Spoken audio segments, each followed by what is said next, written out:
Hey guys, welcome back to the channel already. 2 weeks in a row, you guys get a video. I'm actually kind of catching up on doing videos. Holy crap.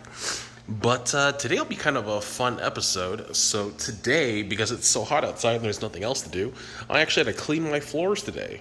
My floors are gray, but after 6 months or so, it gets a little dirty, you can tell. Clean, dirty, clean, dirty. And we got a mop thingy too, but it doesn't get the tough stuck on grime. So luckily we will be heading to the dollar store, and what that means is I can actually show you some of the dollar store items that I use consistently throughout reefing. Some of them are pretty obvious, some of them are not so much, and some are ideas that I have in the future that might be good at like a frag swap or something. Look at that. That is a beautiful Walt Disney right there in the center. But yeah, let's go ahead and get over to the dollar store. I'll show you guys some of the things I like to get and let the fun begin. Oh, and also before we do go, on a side note, if you guys are ever cleaning around your tanks and you do something, for example, like Pine Sol or some kind of cleaner on the ground, you do have to worry about contamination big time with the tank. My usual saying is that if you can smell it, it's probably in the air, which means a little bit of it's going to get in the tank. So what I like to do is, once I'm done cleaning and all that, I do like to just throw a bag of carbon into the tank just in case, grab a little bit of that disgustingness. Of course, have the protein skimmer on. That's just kind of a precaution. I've never really had anything bad happen, but just the smell of, these chemicals is kind of unsettling, and I really wouldn't want it in my tank, especially if you're scrubbing the floor. But yeah, just a little tip, a little hoo-ha for those of you who have real picky wives that still want their floors clean, but, we'll still let you keep a reef tank.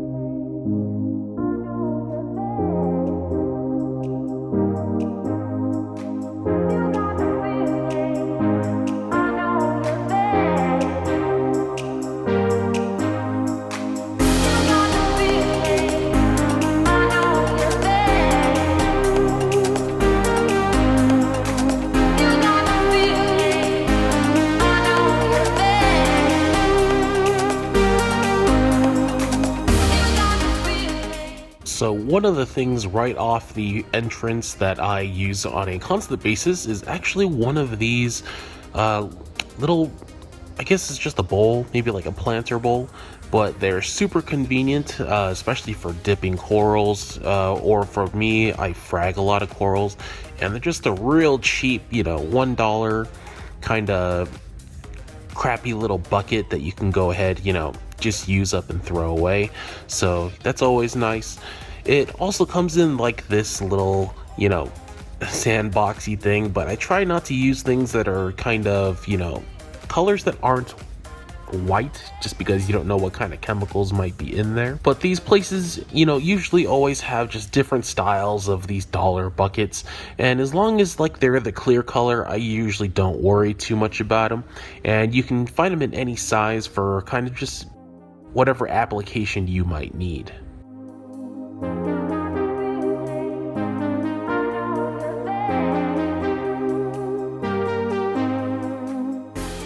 Now, next up is actually Sharpies. So if you guys didn't know, Sharpies are actually reef safe once they dry. So I've seen some vendors, for example, write down the name of the coral on the plug itself, wait for it to dry, and you can keep it in your reef tank, and nobody's really ever had an issue.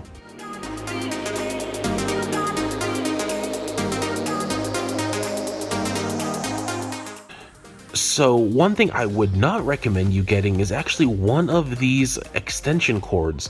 So this one you can see is a 16 gauge, which isn't very thick wiring. They're, like it says on the package, made for everyday household use, but I find that they're not actually good for reefing. It's better to get something a little thicker with a little better insulation, just because sometimes you will be running lights, for example, that have a lot of power. So those things I actually don't recommend. Now, probably the number one item I do get here at the superstore, not the superstore, the dollar store, is actually these super glue gels. So these actually are a real good bang for your buck. They actually have like 3 grams of super glue in each one. It's a lot more than a lot of the other brands. For example, Loctite, you know, because it's a brand name, they give you a lot less. So at the dollar store, these super glue gels are actually a real bargain, and they're super worth it. A lot of times I'll actually buy like 10 or so at a time, just so I can, you know, keep them handy just for fragging, especially SPS coral. And they have a lot of different varieties, but the one that I get is the green one that you see, and not, for example, like the red ones that are just the regular super glue and not the gels, because with the gel you don't have any dripping. Now, some fun other items you can get are like, you know, cleaning towels. Everybody needs a towel. Let's be serious. Just for like water stains, cleaning up messes. They do also sell reusable gloves, which are super useful. I personally go barehanded in a tank though, even though you're not supposed to. But, you know, it's never been an issue. Now, another item that is super useful are these magic eraser type of items. So some people mention that, for example, you might get little bits, you know, floating around in the tank, you know, whatever plastic that stuff is made out of. And I've really never had that issue. I've used these guys for a long time. They've worked pretty darn well. Now, the one I wouldn't get is, for example, this one that has the sponge as well as the eraser, just because I don't know what the sponge is made out of. And sometimes they also have like scented or soap built in ones. I don't use those items. You want to make sure it's just the white sponge that you're using. Now, these guys are kind of fun. They're little towel racks that you hang on doors. For some people, this will actually fit on like their cabinet doors if you have like a Red Sea or like a water box. So it just slips right over the door and you can store your towels there. Not a hack or anything, but it's just kind of fun. And then another one are these fun little bottles here. These are like the bottles you get Fido in, and you can use them for other things that might be useful in a tank. For example, just storing some leftover Acro Power or Red Sea AB Plus, or really anything that you can think of possibly dosing. But sometimes it's nice to either put leftovers in there, or for example, AB Plus needs to be stored cold, so it might be nice to, you know, pour a little bit into a bottle just so it'll be easier to dose it, and then you don't have to open up the main bottle and spoil it. But these are just fun little bottles that, you know, provide a varying amount of different uses. Now, one that's actually pretty good for like frag shows, or if you sell out of coral out of your home, are like all these plastic bags. Those like 3mm something bags for aquariums are actually not all that cheap. Some of these guys here at the dollar store, they sell them in like 70 packs or, you know, 20, 30 packs in varying different sizes.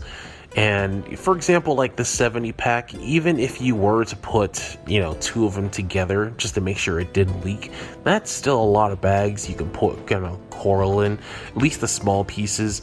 The bigger ones like these might be a little bit more expensive, but either way, it's a really good option. And another one for a frag show that I haven't tried yet, but the last time I saw these, they were really intriguing. Are these little containers right here. I don't know if they're actually waterproof, for example. As you can see, like, there's no seal essentially on there that I can visibly see on the bag. They come in a lot of different shapes, and I actually think they'd be a really great way to sell coral.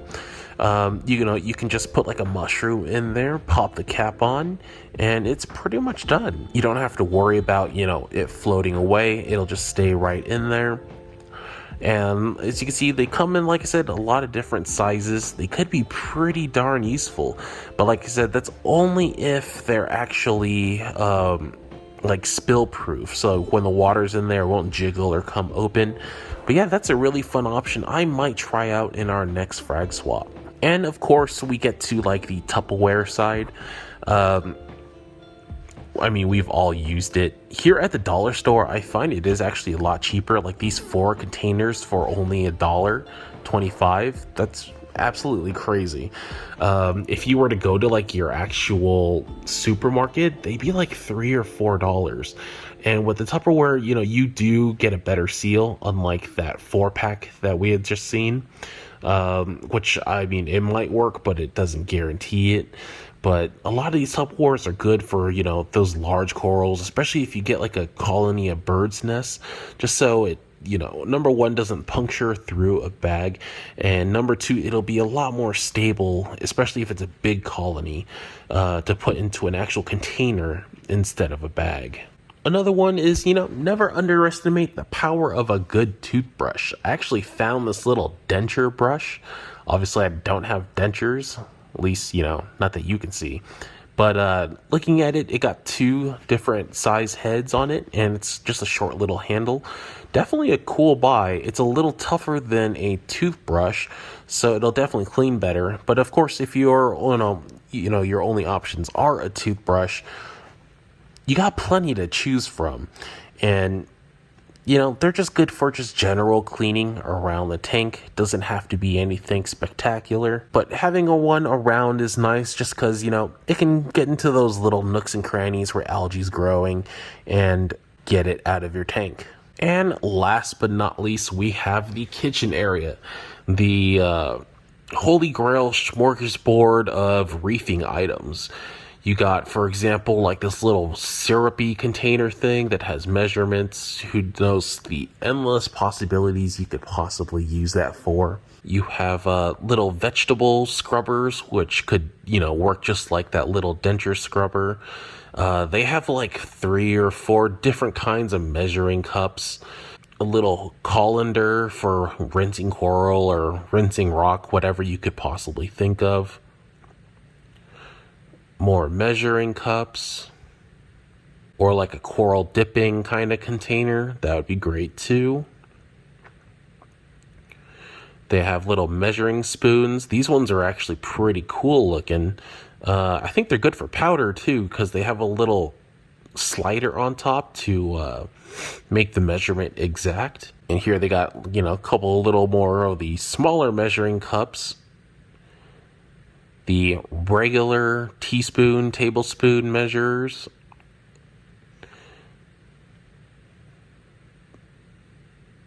Cool pair of scissors. I actually ended up getting one.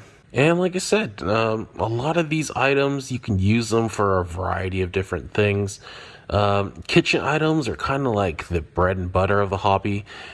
I just wish there was like a turkey baster there. That's the one thing I kind of didn't see. But that's a super useful item you can find at pretty much any of the dollar stores. But yeah, you can really get quite a variety of different items there at the dollar store. Reefing itself does not need to be expensive and can definitely be done on a budget. You know, a lot of these tools, like as you can see, can be found at the dollar store. You don't have to buy like the high grade stuff at your local fish store. And being able to budget like this is actually pretty fun. But that is pretty much it for today's episode. I want to thank you guys for watching. If you see something that I might have missed, let me know in the comments below, or let me know in the comments below. What other items have you found at the dollar store that you guys like? But that is it for this evening. Thank you guys for watching as always, and I'll see you on the next episode. Peace.